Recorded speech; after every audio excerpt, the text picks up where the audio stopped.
Ngayon pong linggong ito ay Gaudete Sunday, katlong linggo sa panahon ng Adviento. Ito ay natatanging linggo sapagkat ang ating kandila na sinindihan ay kulay rosas. Ang suot ng mga pari ay kulay rosas din. Alam niyo po ba kung bakit kulay rosas ang ating suot, ang ating selebrasyon ngayon? Magalak. Joy. O? Joy. Kagalakan. Kagalakan. Tayo ay magalak. Sigurado po. Gaudete. Joy. Ito daw ba? Magalak. Bakit po kulay rosas at hindi pink? Lenny. Kay Lenny. Ayaw kung bakit kulay rosas at hindi pink ang suot ng pari ngayon? Dahil Hindi po ano.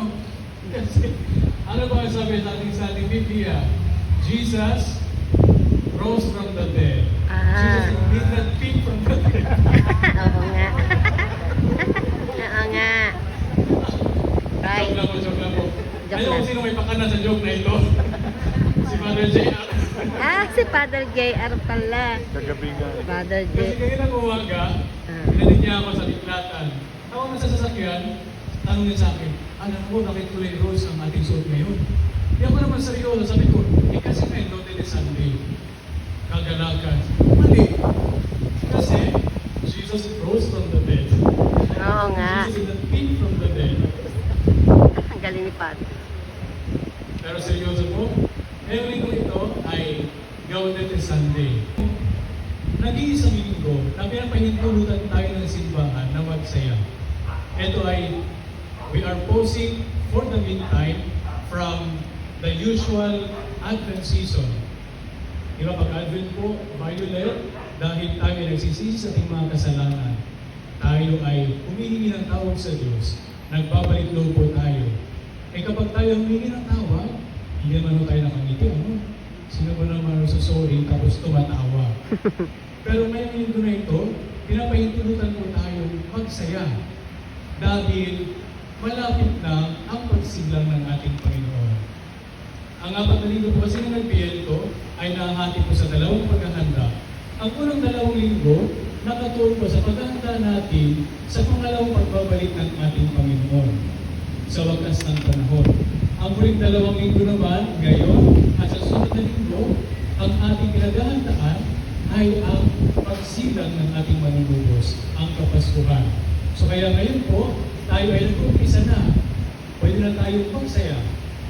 Magsaya sapagkat malapit na sumida ang ating manunubos. Ito ay panahon ng pagsasaya. Ito ay panahon din na inilaan ng simbahan para sa ating mga tao. Kasi di po ba, kapag tayo naghihintay, naghirap. Naranasan niyo na po maghintay ng matagal. Opo. Ano ba ang naramdaman? Masaya ba kayo naghihintay ng matagal? Bored. Di ba, nag-iinis, umiinit ang ulo. Kaya, Nalulungkot. marahil sa ating paghahanda sa pagsila ng ating Panginoon, maaaring mainit din tayo. Kaya, every na ito, pinapalalahanan tayo na huwag kayong mainit dahil malapit na talaga ang pagsila ng ating Panginoon. Kaya, magsaya kayo. Ito ay umpisa na ng ating pagsasaya. Mga kapatid, sa ating unang pagbasa, ganoon din ang naramdaman ng mga Israelita. Sila po ay hintay ng hintay sa Mesiyas.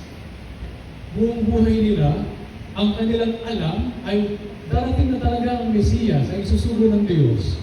Pero walang dumating. Kaya ang mga tao, naiinip na rin. Kaya pinaalalahanan sila ni Propeta Isaiah sa ating unang pagbasa na kailangang manatili sila sa kanilang paghihintay dahil siyang na darating ang isusugo ng Diyos at sa kanyang pagdating, ang kanyang dala ay kagalakan para sa lahat. Yun ang mensahe ng ating unang pagbasa. Sa ating Ebanghelyo naman po, sa unang parte, si Juan Bautista na nakakulong na ay nagpadala ng sugo ng kanyang mga alagad kay Jesus. At ang kanyang tanong, ikaw ba talaga? Ang tanong nila kay Jesus, ikaw ba talaga ang ipinangakong paririto? O maghihintay pa kami ng iba? Parang nagdududa po si Juan Bautista kay Jesus sa ating Ebanghelyo ngayon. Ayon pa sa mga dalubhasa sa Biblia, sa mga eksperto, merong dalawang dahilan kung bakit ganito ang reaksyon ni Juan Bautista sa ating Ebanghelyo. Una, marahil katulad ng mga Israelita, si Juan Bautista ay naiinip na rin. Kasi nga, hintay sila naghintay sa Mesiyas. Kahit na alam ni Juan Bautista na si Jesus ang Mesiyas, pero ang alam sila ng Israelita ay ang Mesiyas ang magpaparaya sa kanila mula sa kamay ng mga dayuhan. Hindi man mo yung ginawa ng Kristo. Kaya marahil, pati si Juan Bautista ay nakinig na rin. Kaya sabi niya, ikaw ba talaga o maghintay pa ng iba? Yun marahil ang unang dahilan. Ang pangalawang dahilan ay dahil alam na ni Juan Bautista na tapos na ang kanyang panahon, tapos na ang kanyang misyon. Siya ay nakakulong na, malapit ng mamatay.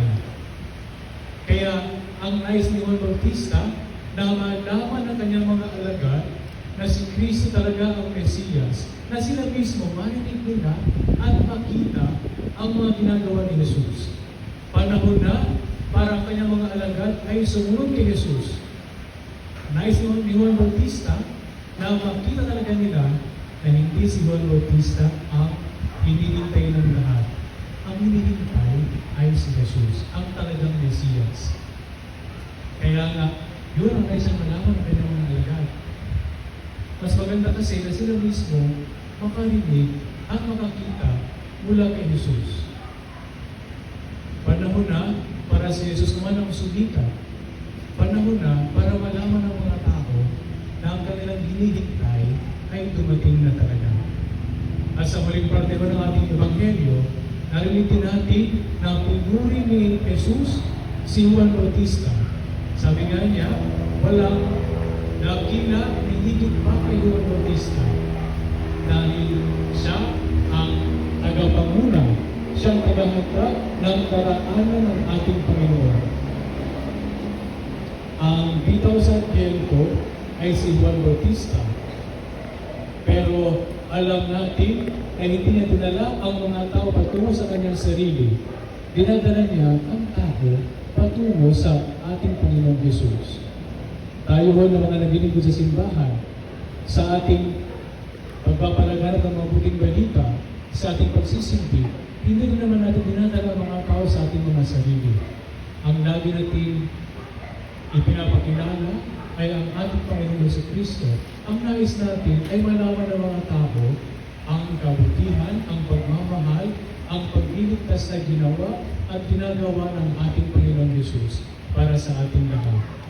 Kaya mga kapatid, ngayong linggo ng Gaudete, inaanyayahan po tayong magsaya sa ating paghihintay sa pagdating ng ating manunubos.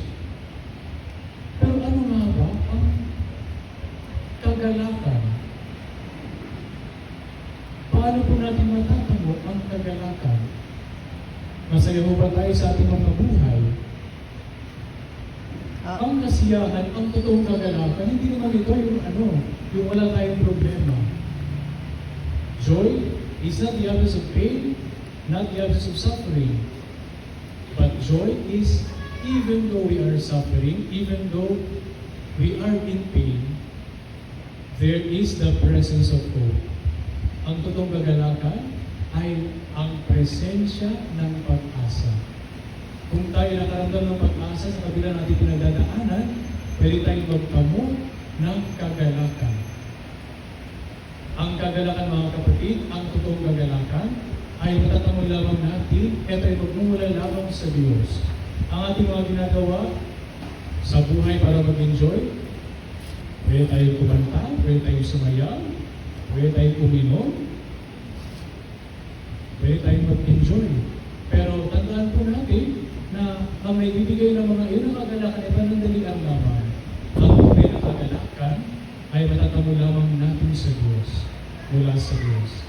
At mararanasan natin, maramdaman natin ang tunay na kagalakan sa kabila ng mga problema sa buhay kapag alam po natin kung ano ang purpose, ano ang meaning, bakit tayo nabubuhay sa mundo ito.